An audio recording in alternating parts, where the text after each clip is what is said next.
پاکستان کا معاشی ہب کراچی اب خطرے میں ہے۔ بین الاقوامی تحقیق کے مطابق 2014 سے 2020 کے درمیان لانڈی اور ملیر کی زمین 15.7 سینٹی میٹر تک دھنسی ہے۔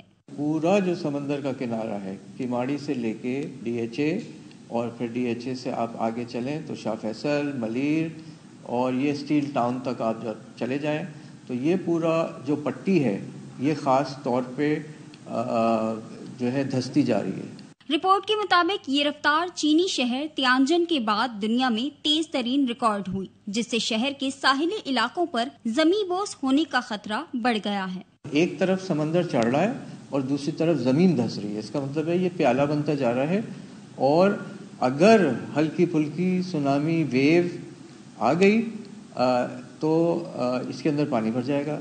ماہرین کہتے ہیں زیر زمین پانی کے بے تحاشا استعمال، بیجا تعمیرات اور ساحلی زمینوں کے غیر ضروری استعمال ہونے سے آئندہ چند برسوں میں شہر میں سیلابی صورتحال پیدا ہو سکتی ہے۔ ابھی جتنے گورنمنٹ کے کام ہو رہے ہیں وہ ماسٹر پلان کے تحت نہیں ہو رہے ہیں گورنمنٹ کے۔ جب آپ کنکریٹ کا شہر بنا دیتے ہیں تو پھر وہ پانی جو ہے نا وہ زمین میں جانے کے بجائے وہ آپ کے گٹر میں جاتا ہے، پھر نالوں میں جاتا ہے، پھر سمندر میں جاتا ہے۔ پانی آپ کتنا نکال سکتے ہیں؟ ماہرین نے متعلقہ اداروں سے مطالبہ کیا ہے کہ بورنگ پر فوری پابندی لگائی جائے اور متبادل ذرائع سے پانی کی فراہمی کو یقینی بنایا جائے۔ بظاہر تو معمولی نظر آنے والا یہ عمل آئندہ چند برسوں میں کراچی میں شدید ماحولیاتی تباہی کا سبب بن سکتا ہے۔ اگر اب بھی ہم نے ہوش کے ناخن نہ لیے تو شہر صرف نقشے پر ہی باقی رہ جائے گا۔